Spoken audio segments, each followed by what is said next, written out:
That's a question of working in your business as opposed to working on your business. Yeah. And there's a big difference in that. When you had the gym, you're right, you have to build a business with the pretense that you're going to scale it or that it's going to be 100 or 1,000 locations. So really simply here at the Human Garage, if we can't do it 100 times over with 1,000 people, we don't even start.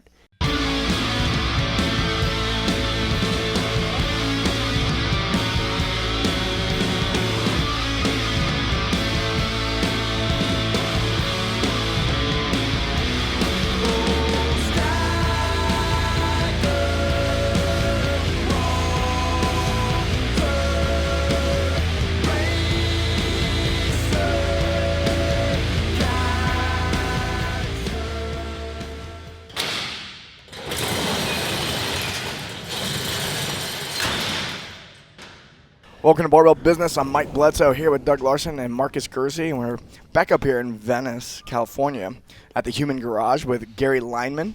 And if you haven't watched Barbell Shrugged episode 254, go check that out. We did it here with Garry. And as we've gotten to know him, we've really been impressed by the business aspect of what you have going on. You've really thought things out. And I think today we're going to talk a lot about just the strategy of growth. Sure. And the possibility of scaling something that's a really unique offer. So, and how many years of business experience do you have? Well, I mean, actual business experience is over 30, but started off in sales when I was a kid. I don't know about you guys, but I wanted things more than my parents were willing to provide. And one of the funniest things happened was I wanted this BMX bike. Back then, it was the closest thing to a BMX. I'm a little older than most of you guys. And so the still made of wood. Still made of And so this BMX bike was more money than my mom wanted to invest. It was a Schwinn. And so she said, if you want more, find a way to make the money. And I actually went out and saw this ad back in the comics. Remember comics? They had the ads in the back. Mm-hmm. That was our only form of social media back then. Oh yeah. Oh, you guys actually I was like, I've heard of it. I remember buying weird things from the backs, like mail order shit, right? Yeah. That's what right, put the check in there, mail order, send it off, and then just be like, I guess something's going to show up one day. That's exactly what happened. I totally forgot about that being a thing. Yeah, as a matter of fact, that's how I started working out. It's how my bodybuilding started. Was Charles Atlas, kicking sand in the face of the kid. Oh yeah, the skinny guy. I was the skinny guy, and that's why I started working out. So I saw Greeting Cards of America, and you could sell boxes of greeting cards. This is like before they had Hallmark stores, which have now come and gone, and you could sell these, and you could earn like a bike, and you could earn binoculars and all these different gifts. Well, what I did is I actually, at 9 years old, I started going door to door after school, 3 p.m. I'd come home, eat my cereal, and go door to door selling greeting cards. And the interesting thing was, where I lived was way north in Canada, so it was like 40 to 50 below zero, really, really cold. I mean, your skin freezes in minutes, right? So my sales pitch was really, really simple. I come to the door. I'm standing about this tall. No mothers work back then. There's no such thing as a mother working. This is back in the 70s, right? Early 70s. And so my sales pitch was simply like this. I just wipe my nose, and they would come in from the cold. And at that time, it wasn't would they buy; it was how many would they buy. And interestingly enough, I became the top salesperson for Greeting Cards of America in Canada at 9 years old. That's what I'm talking about. So I had BMX bikes, I had binoculars, I had all this little stuff coming to my house, being shipped mail order all the time. My mom thought I must be drug dealing or something, and taking some reference to it at being 9 or 10 years old, it didn't really make sense, but it was quite the experience. So I grew up in an entrepreneurial family, and I just knew that if you wanted to get something, you had to work for something. And I went through a lot of the businesses that other people have as an entrepreneurial family. Kind of everything, anything and everything, always looking for an edge, always looking for a system, something that would change the way that I live my life, or something that would help change other people's lives. And basically, a young girl asked me, she was 14, I was doing a talk at a school, and she asked me, well, how do you know what a business, how do you start a business? And it was actually a good question, because how do you start a business? And I never really thought about it because I grew up in a business family. But this is somebody who grew up with a father, had gone and worked in a factory all his life, and really had no idea about how a business was actually to start. And basically, I was trying to think about it at the time, and I said, well, basically, you look for a hole, something that needs to be done, and you either have a better, faster, more efficient way to fill that hole. And that's what a business is. It's filling a need that somebody has, and a successful one is doing it better than other people, or more efficiently, or cheaper, or something. There's always some niche, and that's how I got into business. And then through the course of my life, it's just been business after business after business, and it still is an entrepreneurial family. My kids chose not to go to college. They figured they'd go in the college of life, and they work in a family business, and we have a trade show business in our family, and so they travel around the country selling products and finding products. And it's really interesting now to see this come full circle into a second generation. How many businesses have you run before? That's a really hard number to say. We were talking about that earlier. Because what constitutes a business? I mean, sometimes they were like 3 months. Yep. So was that really a business, or was that just a colossal failure? It was just an exercise in wasting money and time. Right. That's all it was. Right. So businesses, it depends on how you define a business, but at least 13, and some of them into the tens of millions of dollars, and that was where I was driving. I went through the pre-med track in high school, thinking I was going to go into healthcare, and I was presented in the 80s with the opportunity, coming out of high school and taking a look at I could either do one of two things. I can go in and become a doctor. At that time, they made about 125 to 150, or wireless was just starting, and I could get into wireless, and the guys were making $700,000, $800,000 a year. So I went into wireless, and that was my diversion from healthcare, what we do now. But that was my business training, really, because as I got into the wireless business, there's a lot of things that happened. I don't know if you guys remember back in in the 80s when we had wireless phones, the big ones. Mm-hmm. Mm-hmm. Oh yeah. Do you guys actually remember those? Yeah, my dad had one. My dad too. Yep. Yeah. And Zach Morris. So My dad had a car phone too with a big curly cord. Oh yeah. right. So being in the wireless business was a really, really interesting thing, because they said to me, I remember sitting in this meeting saying, one day, 2% of the population will use a wireless phone. And phones were about between $18,000 and $20,000, and it was $1 a minute. And it wasn't even the price. It was the concept of why would I need a wireless phone. And I remember a very distinct conversation. An old stodgy guy had a big company, and I was sitting in front of him trying to sell him a phone. And he said to me, he made a really simple statement. I have a phone at my home, and I have another one at my business. Why would I ever need a phone in my car? And I didn't have the answer for it at that time. And so the next couple of years of my life was trying to figure out the answer to that question. So I guess the way to say it for me is that I never stop looking. One of the attitudes that we have here at the garage is we always look for a better way. And I think if you're an entrepreneur, that's what you do. I mean, you go into a business, you go into a restaurant, and you're evaluating it. Man, if I own this restaurant, I would do this. Mm-hmm. You go into a store and they have bad service, and you're very, very cognizant of it. So it's just part of awareness. And I think once you start down that path, it's impossible to get off of it. I mean, look at you guys. Yeah. Mm-hmm. Very hard to get off of. Not possible to move off of it. What got you to start the Human Garage?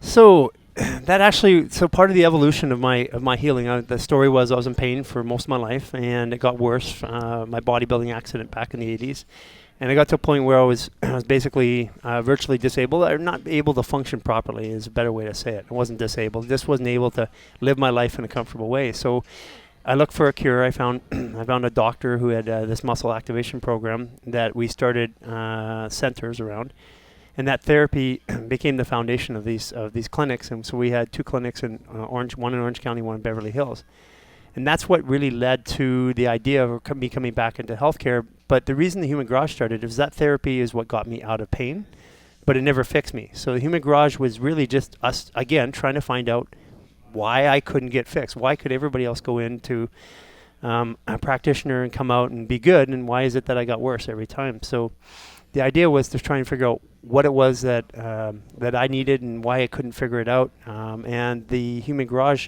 was really just me investigating. And so what we did is we started investigating why my body wouldn't respond the way everybody else's did, and that led to a series of discoveries. And I wasn't really intending to open the Human Garage. I was just intending to fix myself. And like any good entrepreneur, I found something that worked for me, and I thought, well, I wonder if it works for other people. And then we started testing on other people, and sure enough, it did. And here we are today, 3 years later. And that happens a lot with CrossFit gyms. People discover CrossFit and they go, wow, this has really impacted my life in a positive way. I want to turn around and offer people the same thing. I think that's a common thing. And I think the difference between what I see a lot of people do when they open a gym is they just open a gym because they want to offer it, but they don't have all these years of business experience leading up to it. Corporate intelligence. Yeah. And this is something that you have.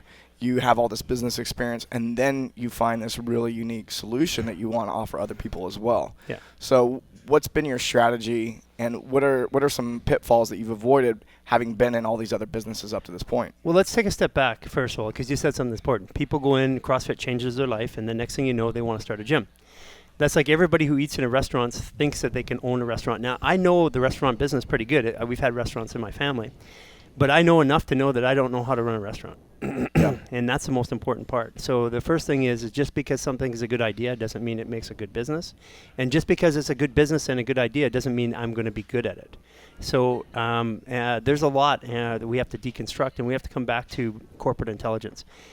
But the most important thing is it's not even really about the business. I mean, you have an idea, it's like a concept or a trade or something that somebody wants that you have. And that's a general start of a business. But in order to get that business to function as a business, so we start off doing a trade. Like a body worker starts off as a body worker, and then you would turn it into a business. Like for example, we're a business today. We have 22 employees, but last year we had 4 employees. That wasn't really a business. It was a practice or a hobby. A business is when you can duplicate it, and so there's a difference between having something that's like a trade. So if I'm a gym owner, I like it. I know how to run my gym. That's one thing. Or I have a yogurt shop or something like that. The other thing is to take and turn it into a scalable business. And so that's what I really want to. The message I want to carry is that just because I can do something and generate money from it doesn't mean it's a business. There's a difference between a tactician and who is very tactical and can do the operations of something, and a business person. And most people are, especially small businesses, are tacticians. And once in a while, there's an idea that's good enough that can expand. And when it can expand, then you have to start applying real business principles. I think one of the things that Doug and I had a realization around early on in our business career was even if we were not going to expand, even if we were not going to scale, we should treat the business as if we were going to, because that created so much more freedom for us and being able to just do other things as well. And when we did systemize everything and everything was then scalable, what we actually did not end up scaling our gym, but it created all sorts of opportunities that would not have existed had we been in the day-to-day operations all the time and didn't get to that place. That's a question of working in your business as opposed to working on your business. Yeah. And there's a big difference in that. When you had the gym, you're right, you have to build a business with the pretense that you're going to scale it or that it's going to be 100 or 1,000 locations. So really simply here at the Human Garage, if we can't do it 100 times over with 1,000 people, we don't even start. So like we had an interesting practitioner come in with a frequency-based therapy as a Rife therapy, and the interesting thing is I really believe in the therapy and I want to implement it, but I don't have an ability to scale that yet. And so I could do it here, but I can't do it in location 2 or 3 or 4. So there's no sense in doing it. I like what you said there. You said yet.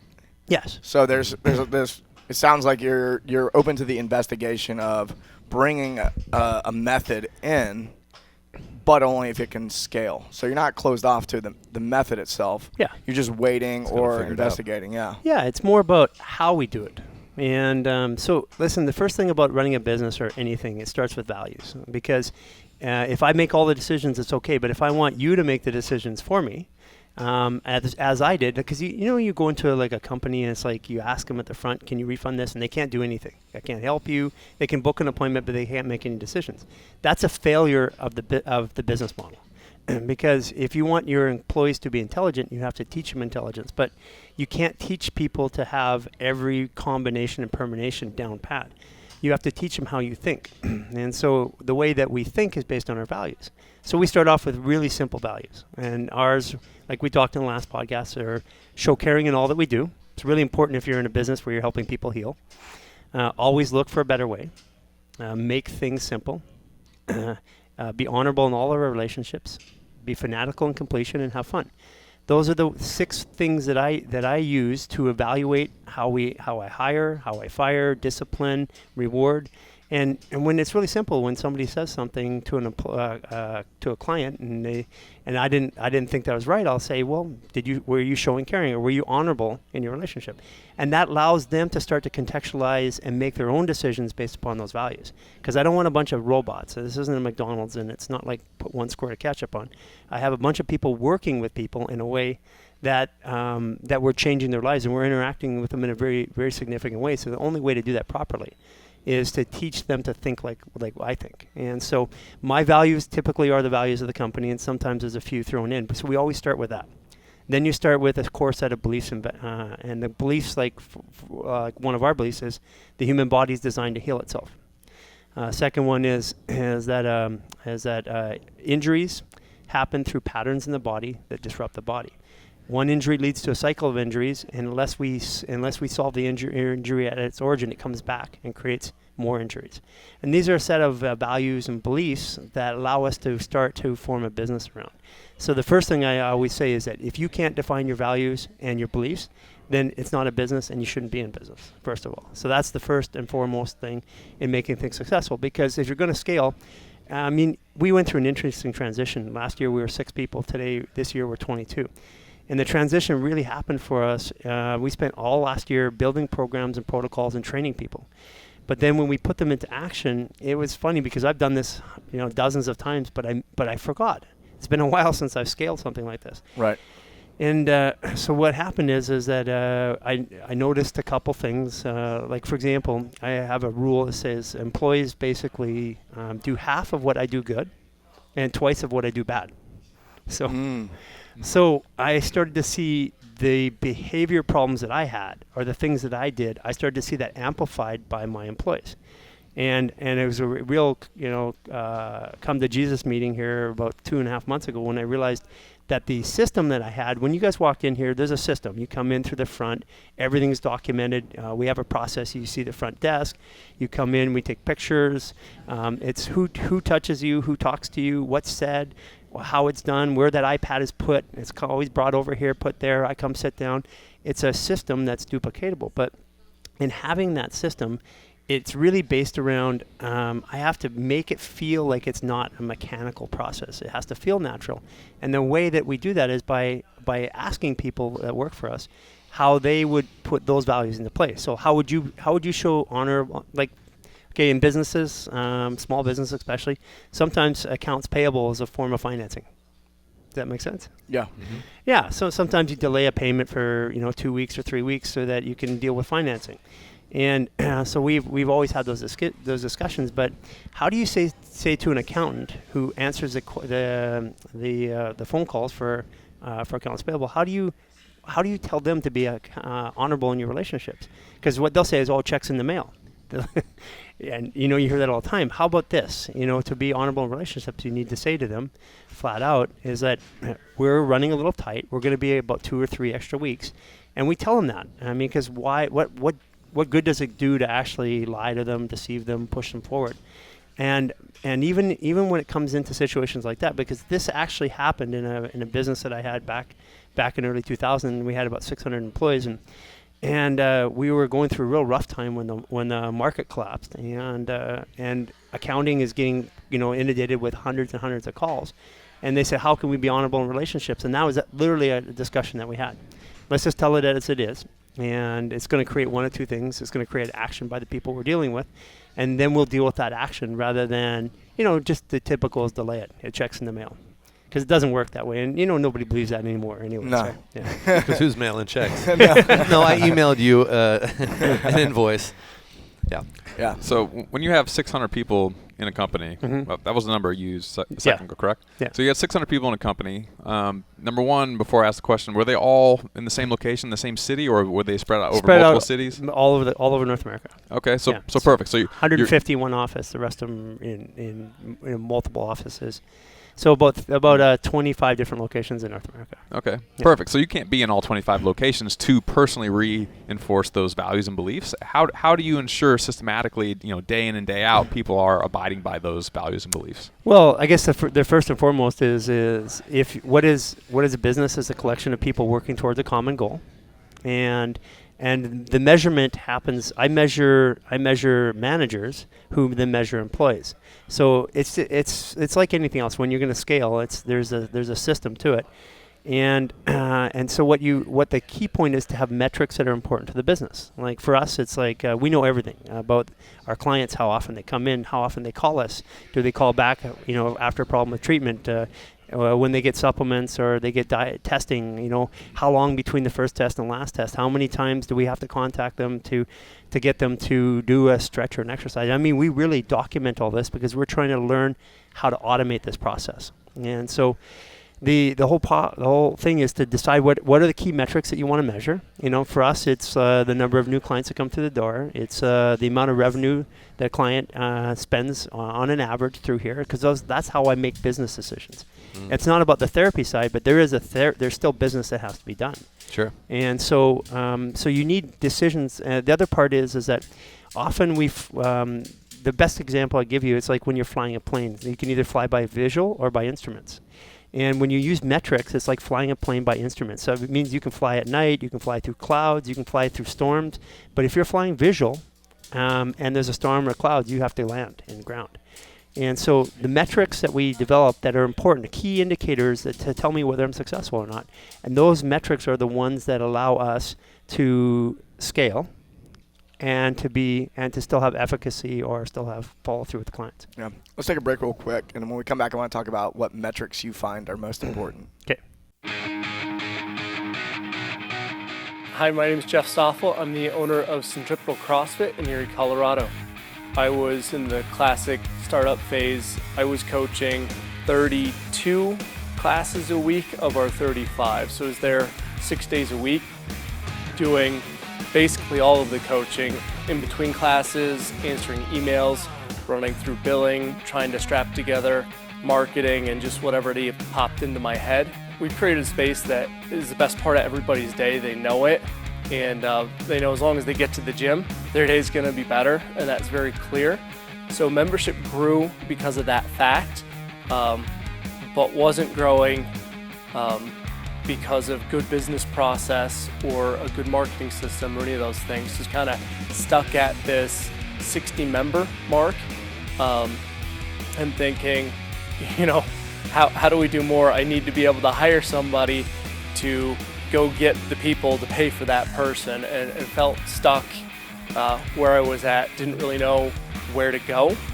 The first call that I had with Angelo ever, free intro call, hey, I'm struggling, we've met, I liked your intensity, and if you guys haven't met Angelo, you never have to wonder what he's thinking, he'll tell you, you don't have to read between the lines. Within 2 weeks, I started to basically just, because I've bought in to working with somebody, really take the advice and take it to the next level. So I'd say within 2 weeks, had a few major breakthroughs, doing silly stuff that we all know we should do, but typically don't have the balls to do it on our own without a push. And so that was increase my prices and start contracts.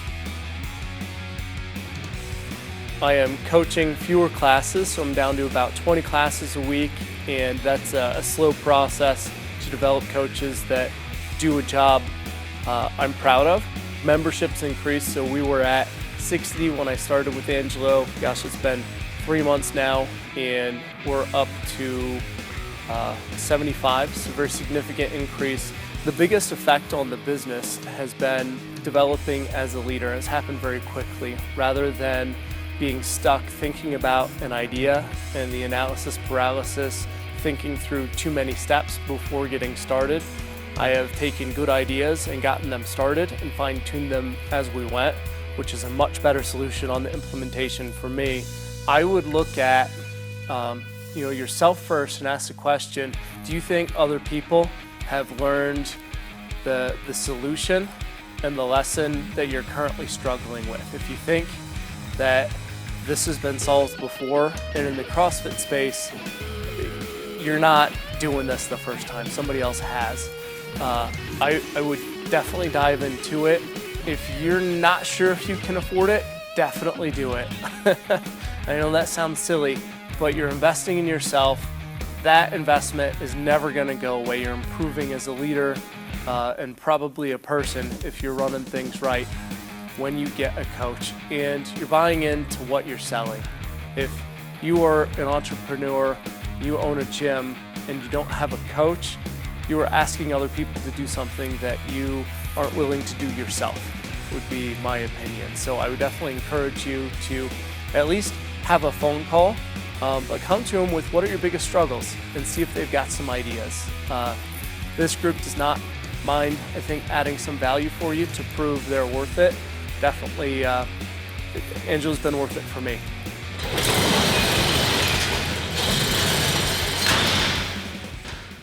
And we're back with Garry.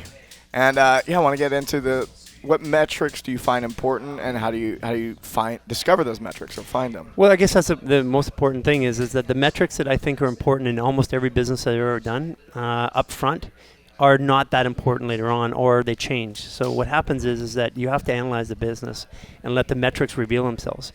Think of a business. I mean, we literally call a business an entity, right? And have you ever noticed that in every legal document they cap your name? Mm-hmm. All your names in caps. And when you have a corporation, it's all in caps. So what happens is the way we're taxed in the United States, I don't know if you know this, through the War Measures Tax Act, they incorporated individuals, and that's how they tax us, right? So the interesting thing and part of it about this is that when you create an entity is just like a child.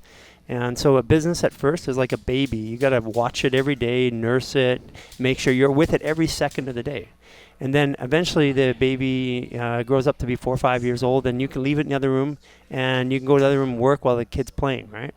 And then eventually, they're walking off to school, and you have days by yourself. And then they turn into late teenagers, and they're borrowing the car and stuff like that, but you're calling them and making sure it's okay. And a business really is the same thing. You nurture it at first, and as you build it properly, you can start to walk away. And that's the most important part. It's not a business if you have to be there. It's a job. And that's the most important part about running a business. And so the metrics allow me to define whether I'm doing the right job or not. And what we said earlier is like flying a plane. Metrics allow us to fly by instruments. So like, for example, sometimes cash flow, it looks like it's, we've had several times, and we've grown this entire business, we can talk about it, without any investment, no cash, no bank cards, no credit cards, no financing at all. We just put a table down, worked, and as we had the money, we put a new table down and worked. And we just kept doing that all the way through into a multi-million-dollar business with 22 employees. But doing that, sometimes it was uncomfortable, because that was a commitment we made when we started. This had to survive all by itself and pay for itself without any financing. And if we could do that, then I'd be willing to invest my time in. And that was one of the metrics. If I could do it without investment, then it was going to work. And not every business is like that. I mean, if you own a retail store, you got to invest up front. But if you had a product that became a retail store, then you take the product, you sell it, you do whatever you need to do, and you go out there, you go to trade shows and conventions, you do whatever you have to do to get it out there. And as the money comes in, you bust out of each transition. So one of the typical thought process is build it and they will come. That's the worst thing to do in business. It's like is let them come and then build it is a much better approach. And I'd rather slow down what's coming at me than have this big overhead and trying to go get something. And that's where a lot of mistakes get made.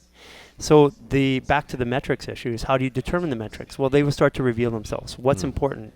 Because I didn't know, as I'd never really run a business like this in particular, I didn't have the idea. If this is my 15th location, I know exactly what I'm looking for. But up front, it was like, really, how many times people call us, and how many times we have to call them back, and how many new people come a month, and where they come from. And so we've had some tight times. There's been some times occasionally where it's like you ask staff, hey, can you hold your check until next Wednesday? I mean, that's happened, I don't know, 6 or 7 times in the last year as we're growing, because we decided to grow without financing. And the interesting part about it is that if we were looking at the bank account, or we were operating the business by site, it would have been let's shut this down or let's fire everybody, lay everybody off. But when you look at the metrics, like how many new people are coming through the door and how long it takes for them to get through their program and where the revenue curve is, then you can start to make decisions that are really intelligent. Because there are, if you were flying by sight, I would have closed this down 2 years ago. But you fly by instruments and you know that the key metrics are there and you can look at it because those metrics predict. Like I know exactly what my revenue is going to be next month by what happened this month, as a good example. And because I know how many people came in this month, and there's a process. They come through, there's a life cycle. They spend about 7 to 8 weeks with us really intensely, and then they go off, and then we see them 1 or 2 or 3 times a year. So that process, and knowing that, and knowing what they spend and how much they spend allows me to plan. So that's really how the metrics start to develop. It's a flow, and there's not one formula, and there's not one formula that works for every business as much as people think there is or would like to. This is an ever-evolving process, and you have to continue to evaluate. For example, for the last 2 years, it was really simple. It was really who came in, what they spent, but then all of a sudden you start adding all these employees, and we have to start looking at satisfaction numbers. Like, for example, when you start to scale, does the quality still stay there? Mm-hmm. And the only way you can tell that is by surveying people on the back end. So you start to hear things, and you have to, as an entrepreneur, I have to listen. And the joke is around here, which is funny, is that I work over in that corner all the time, and the other end of the garage is way up there, and they can be whispering up there, and I'll hear it. And that's what an entrepreneur does. I have all my senses tuned to what's happening to the business. I can hear if somebody's saying something wrong. I can hear if somebody's complaining. And that's part of the process because that's how you learn what those metrics are. So, to be a successful business owner, you really have to be sharp and you have to be analyzing. And it's not just, you don't just do something and go away. This is an ever evolving process. And the Human Garage right now is is probably turning 21 years old from an adult standpoint. Like, it's really coming of age and starting to take care of itself. I don't have to watch it every day, and things get done, and they get done right. And that was really an evolution, but that evolution came because we had metrics, we had ways of measuring, and everybody knew what their role was, which is again another important part. Mm-hmm. So here we are today, and Human Garage has, I think you said, a 1,000-person non-referral wait list. Yes. Right? So that means clearly your formula is working very, very well. Sure. And how did you scale this up? Because I know scaling is really kind of the art that you like to focus in on. Sure. How did you scale from this very unique and unfamiliar to many people service business? How did you scale this? How did you structure that? What was kind of the order of operations? Well, first and foremost, you have to have something that works. Fair enough? Mm-hmm. Yeah. If it doesn't work, there's a lot of businesses that have stuff that doesn't really work. So if it really works and really provides that value, people will talk about it. So no marketing, no advertising, word of mouth. That's the first thing. The second thing is that we talked about little things like we took down our website because there's too many people coming at us. So it's better for us to actually slow it down because the success can kill business. Actually, the biggest killer of businesses is success, actually. It's not actually the challenges of getting started. It's really the growth and the success and not being able to manage that growth. So in this particular case, we had to slow it down. And we kept people on a waiting list. And we take about 10 or 15 people off that list every week, and we send an invite to them, and we let them come in. Now, our referred clients are always there. We always have space for it. So part of our model is we fill up 70% of our schedule with referrals, and then we leave 30% for people that are coming off of our wait list right now. But that was only built because we did a good job, and we didn't overcommit. I would rather tell somebody I can't help you now than to try and bring them in and get the revenue through the door and then screw it up. It's not good for them. The therapy isn't good. We weren't ready. So being ready is really important, and scaling things and slowing them down is really important too. It's not, growth and scaling isn't about speed. It's about doing it right. Yeah, I mean, we always talk about referrals being the most important way of growing your business, and one of the reasons is because it maintains the culture much better. Right. You got people who are already in the door who already understand what's going on, and it's as if they prep someone before they even get there, and they're only going to invite the people. They've been here, they see how things are done, they're like, I'm not going to invite a friend here who's not going to get it. Right. I'm going to invite my friends who are going to whoa, this blows It's my cool. mind. Yeah, exactly. Yeah. And That's really, really important. That's part of the reason, because everybody asks why are we so reluctant to take somebody off the street. The amount of time that we spend communicating to somebody the first time they're through the door is enormous. And when something doesn't go exactly, the human body's in flux. When something doesn't go exactly the way they want it to go, if they don't know anything about us and it's a second session and they end up not feeling the way they want to feel, it's really easy for them to walk away and say that didn't work for me. But if they have 10 other people they know that have been through a whole program and it worked for all of them, then they'll stick it out. And they'll say, okay, maybe it's me. Maybe I just need to hold it out. And more importantly, they go back to those people and say, this is what my experience was. And they'll say, oh, no, hold off. Wait till the fourth session. That's when they're going to get that. And so that's part of the reason why we were so reluctant to actually take new clients, because the education curve was so much harder. And what we did by having referrals is we let the clients support their friends and their family. And that works really well. So interestingly enough, we were just having this discussion. How do we actually continue with this model? Because putting out more media, more information doesn't really explain it. You've been through our therapy, especially Mike, you've had a little bit more. Yeah. It's hard to explain, right? That's true. Yeah. So people ask me, they go, oh, what was it like? And I was like, well, it's a lot like this, but it's not like that. Yeah. Right. So, and that's a hard thing to explain. Yeah. It's similar, but it's also different. Right. Yeah. So there's no form of marketing, there's no web page, or there's no brochure that I could do to put your experience and make it real.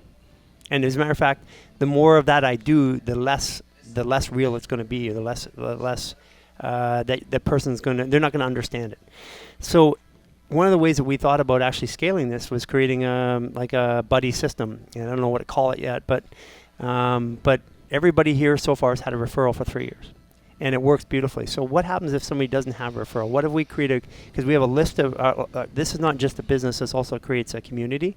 Like CrossFit. CrossFit, people hang together. No doubt. Yeah, it's a real community. So we have a community of people here. And there's a lot of people that want to help other people. And they don't have the mechanisms and they want to be a part of this. So one of the ways that we're going to do it is engaging our clients who have already been through the program to sponsor or help somebody who's new so they can talk them through the process. And I've never tried anything like this before. I think it's going to work because it takes the same. Sometimes you need somebody to talk to. You have an experience here, and if you have nobody, no context for that experience, it's a little tough to internalize, right? Yeah, a lot of the stuff you're doing here is different. Even the way, like when I walk in the room. So if I go to a typical therapeutic setting, it's not set up this way. Right. And the way you've approached a lot of the methods and developed a lot of the methods is, like I said, it's similar but different. And I know we were talking last week, and you said that you'd almost stay away from exposing yourself to too many things because it'll pollute your mind. And I'm similar in that way. Sometimes people are like, do you see what those other guys are doing? And I'm like, I don't even want to know. Exactly. Because the moment I know, it's going to screw up where I think things are going for us. And yeah, I mean, can you speak to that just the innovation and keeping your mind clear? Yeah. So there's different ways that we can innovate. The greatest way is through inspiration, and inspiration usually comes not when I'm learning. I can learn something, or I can take from my past or your past, and say, you learned this, and I had this, and we can put together an idea or concept. But the greatest way to actually is to just open yourself up to what if. And that's by asking the questions that, always look for a better way. It forces us to have that what if. And if I'm always looking for a better way, then sometimes the best way to do it is to just actually put it out, let things happen, and then analyze the experience, and then adapt us to that experience. That's really what we're doing, and that works better than anything else that I've ever seen. So it's really creating it through inspiration, and that inspiration can be polluted by the information of other people. So what's interesting, because I just had some guys, they work as a body worker specifically into the golf industry, and he came in and we were talking about it, and he made that comment, like, who do you listen to, who do you reference? And I said, actually, right now, nobody. Because I don't want the preconceived ideas. We're breaking some new ground here, as you guys know. He only listens to Barbell Business. That's it. Smart. Very smart. Very smart, yes. So the idea is I don't want to be too polluted in my thought process, because it may lead me in the wrong direction. And that I find it also with business. It's kind of good to learn your own way. just because everybody else did something. I remember a story. But I do want to point out, you've been doing business a long time, and now you can go off this inspiration piece. I do think that there's a foundational layer that's good to be laid first. I think Like you came out of right. high school and you're like, I'm not going to listen to anybody. I'm just going to do my shit, and I'm going to figure it out. Yeah, there are certain things that need, and let's call it business intelligence. Business intelligence and working with partners in the past who never run a business, you start to run up against the concept like you can sit down and show a financial spreadsheet and then a forecast and to somebody who's never seen it before, and they can shake their head and say, yeah, that looks really good, but they really don't understand it. And that's one of the biggest problems that I've had in the past with partners is that and I've decided now that that teaching business intelligence is important, but not just to me. We're starting to teach it to all the employees. How do we make money? How does their contribution to our revenue? When they make money, do we make money or do we not? Like for example, sometimes you can have a business running $10 million a year but losing $1 million. And the employees, they need to be a part of that. Need to understand that. So teaching corporate intelligence is important not only for partners but also for employees. So that's one of our processes, and we're doing more of it now. And that's even openly sharing numbers, salaries, and stuff like that. I don't mind my employees knowing how much I make. Well, because I make less than most of them. That's usually the deal in a new business, right? Yeah. But the reality is that they need to understand the process as well, because they're key components in making that business happen. And if people generally want to do a good job, and they just don't know what a good job looks like. So one of the things that we have here called a position agreement. And a position agreement is kind of like when you go and you look at a business, it tells you all the things that are important, like what's the attributes of that person, what their job description is. But one question that has to be asked and answered by both the employer and the employee is, how do I know I did a good job? Because if you can't answer that and both people don't have the same answer, then there's going to be a problem. And I'll go back to the business I was talking about with all the employees. I had an assistant, and literally she was the best personal assistant I'd ever had. And she was with me for, I think, 5 years. Year number 2, I wanted to fire her. And I literally I go home every night mad at her. And I couldn't figure out why. And my partner, one of the best processes for running a business is become a really good friend of mine. This guy in Canada, it's called WOW, a branding company. He does brand structured and organized businesses, and that's what our business really is a brand organized business. And what Dan Lissick, he wrote a book on branding called Logo Savvy, and as I started implementing his processes in the business, what I found was we had to be very clear with both the employee and the employer about what it was that illustrated a good job. And this girl, for me, one of my values is communication. So I was going home every night at 7 o'clock, 8 o'clock, and I'd be listening to my messages on my cell phone because I'm all day in meetings. And I'd have an urgent call at 6 a.m. in the morning. Hey, Gary, can you call me? It's urgent. And I'm now getting the message at 8 o'clock at night. And I didn't realize why, but that was what was bugging me, because she didn't understand that timely communications was important to me. So when I actually realized that that's what it was, Dan from WOW Branding came up and he helped me realize, because I was ready to fire her, and he says, hey, wait a second here. She's really good. She runs the entire show. She never misses anything, and you want to fire her? And then what he tore it apart for me, and I realized that communicating to somebody in a timely fashion was a value of mine. So I set a rule. I said, so how do you know you do a good job, Michelle? And I said, well, is when calls are answered, all communications, emails, calls, everything are answered within 4 business hours. Even if the answer is, we've acknowledged it and we'll get back to you tomorrow. But that was really important. The other one was for me is to look organized. Because, running around from 7 a.m. to 7 p.m., doing, somewhere 8 to 10 meetings, it's hard to be organized, and then you're going into a board meeting, and into that board meeting, you have to look organized and look knowledgeable. So being organized and looking knowledgeable. So all my files are ready to go. Everything I need to read, it's there. And before every meeting, there's a summary of the meeting. Who's there, why the meeting's there, what the topics of the meeting were, and what we expected as an outcome. So she did all that for me. So I'd look on one sheet, walking to the meeting, and I'd have the information that I needed to be successful in that meeting. So I want to look organized. I wanted to look like I knew what was going on in the business. I wanted to answer all my calls in a timely fashion. And those were things that were really important to me. So when I communicated that to her in this position agreement, then all of a sudden she was able to do those tasks. And 3 more years went by, and she, to date, is still the best assistant I ever had. Nice. Very cool. I've never heard that put that way. Well, I got to tell you, a lot of the way that I run a business today, and this is a brand organized company, which is different. Brand organization, what is a brand? We always think of a brand as a logo, right? I mean, the logo is pretty cool, right? Human Garage, he did that logo, and so everybody thinks that's the brand. But what the brand really is what people feel and say about you when you're not there. That's what the brand is. The logo is what you hang on the brand. That's the hood ornament. And so a lot of people spend a lot of time working on their logo and the way it looks and the way it feels, but really at the end of the day, it's like, what do people say when you're not there? And he has these brand gates that allow us to take and say, this is the attitude, this is what we want the end result to be, and this, how does each department and each person in that department carry through that end result? It's phenomenal, actually. His book, Logo Savvy, is literally where this information exists. You can purchase the book on Amazon. It's Logo Savvy by Wow Branding. And what happens is when the brand gates start to work, you start to see your brand being talked about. And like, for example, people around you'll be out in the street somewhere and somebody will mention something that's core to your business.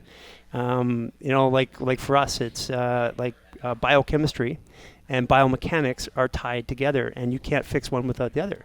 Now you're starting to hear that talked about in places or people experience, and if you go out in parties and stuff like that, our clients are saying that to people. So because we're teaching them, and that's the idea of how a brand is developed and rolls out properly, and that's really super important. I wanna, Doug, is there a question you want to ask? I can ask a question. Let's see what you I got. was You look curious. excited about yours. Well, I always have questions. I want to toot our horn real quick. I want to know the result of you coming on Barbell Shrugged. Oh, interesting. So I want to Barbell Shrugged.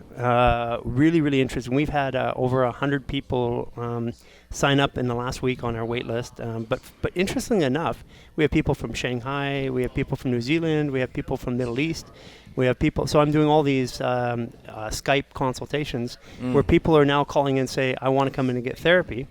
Literally from all over the world, and it's. I never thought that this was possible. This is I gotta admit, you guys' reach is incredible, and by doing this, now what happens is we have people coming in from all different aspects, but a better quality of people.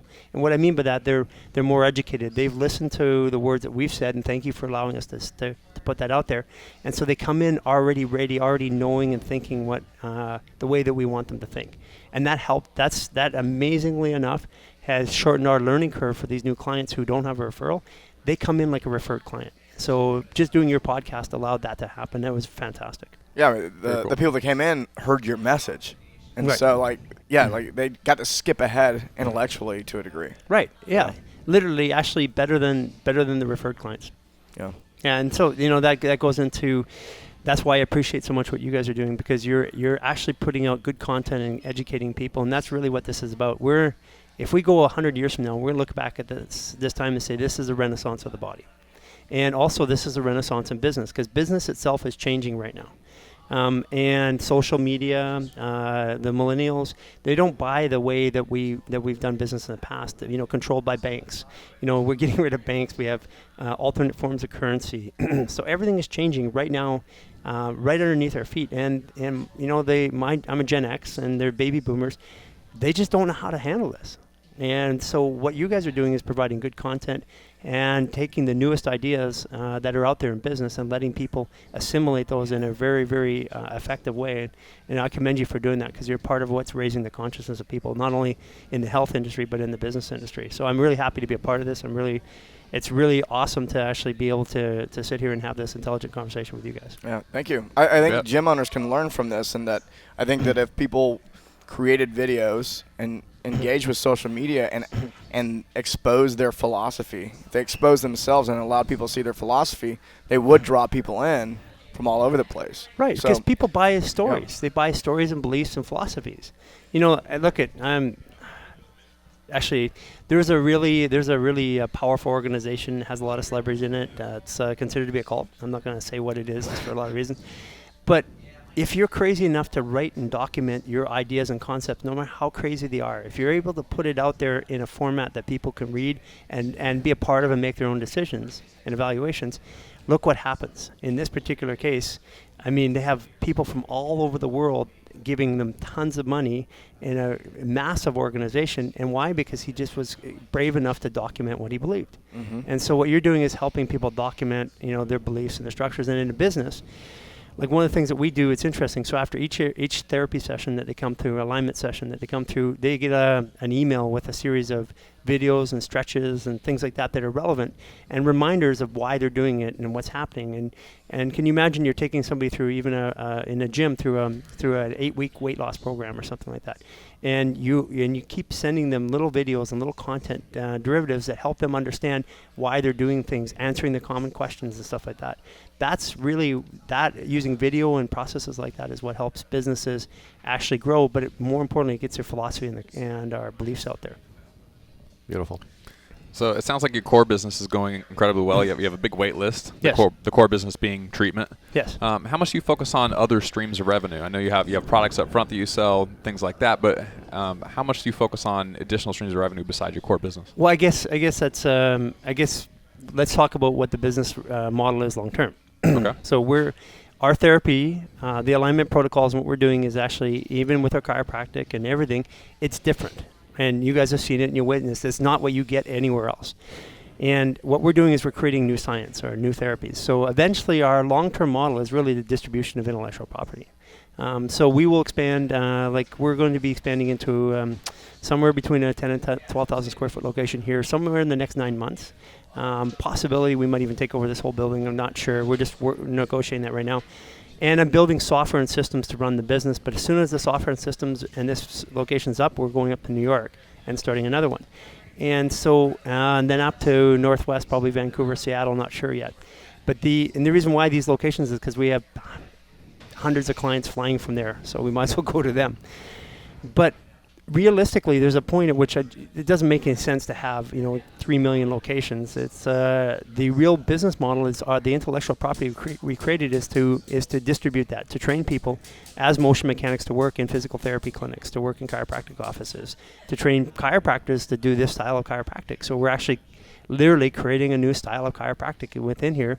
With Dr. Luke, and it's different. And as you guys can know, it's like no other chiropractor you've ever been to. So that becomes a style, and we're matching the chiropractic to the alignment work, and so that it fits. So all of a sudden, if you move forward about 7, 8, 9 years, our primary business is distributing content. So right now, all we're doing is we're building the efficacy, the proving out that content is worth being distributed.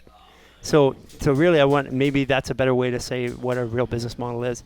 So we're still in the process, and we're still in the development stage, and you could call this a success. But as an organization, as an operation, the Human Garage is really successful. But that's not where we're going.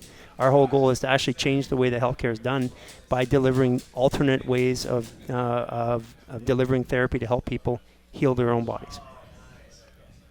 Did that help? It did help. Is there anything that you'd like to say about business, and specifically to gym owners that you think a question we didn't ask? I spent my life in gyms, like you guys have, and the biggest thing that I see is that a lot of times we turn it on, and we either live there. The owners I see live there, and they're part of the gym, and they're inextricably linked. I mean, they just can't be removed. And they become the gym. The gym is them, an extension of them. And then the other one, which is the owner, is absent. And there's nothing really. There's not nothing. There's very few that are really in between. Yeah. I like. There are a few gyms out there that if you can maintain the culture, so it's by setting the vision, the concept. What's your end result? And the end result is not like we want to help people be healthy. I mean, that's too broad.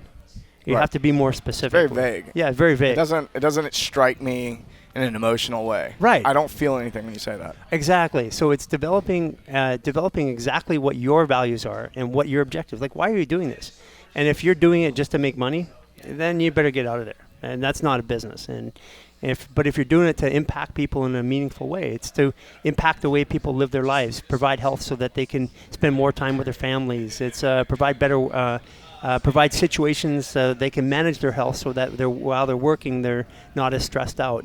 All these other impacts that we have are statements that we could make about people or about the business is what they need to do. They need to gym owners or any other business, just decide what it is that they're trying to do, who they're impacting, and how they're going to impact them, and what's that it look like at the end. And if we can do that for people, if we can help them understand that, then we're going to change the way that not only the fitness industry, because the fitness industry itself is really just, honestly, it's a bunch of I see it out there. It's a bunch of people who got involved in fitness for one reason or another and just decided they wanted to stay involved in it, and they just set up a shop.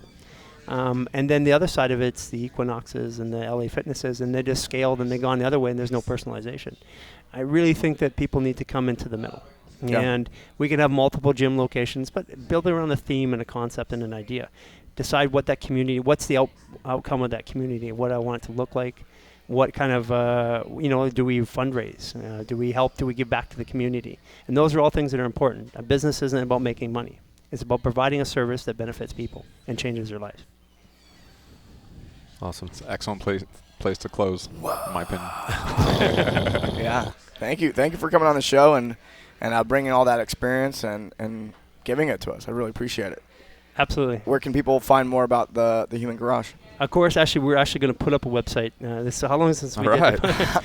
Finally. Finally. A couple months between. Yeah, a couple months. So we're actually going to have a site come up. It's humangarage.net. You can reach us on the phone, but the best place really is Instagram, and which we just started up a couple months ago.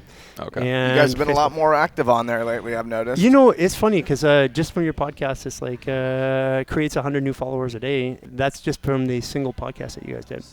So I want to thank you guys for providing us the opportunity to go out and make a difference in people's lives, and that's what I feel we're doing, and we're doing not only here at the Human Garage, but even with this podcast here today. A mission worth sharing, man. Thanks for being on the show. Thanks, Thank Gary. you. Okay. Thanks, Gary.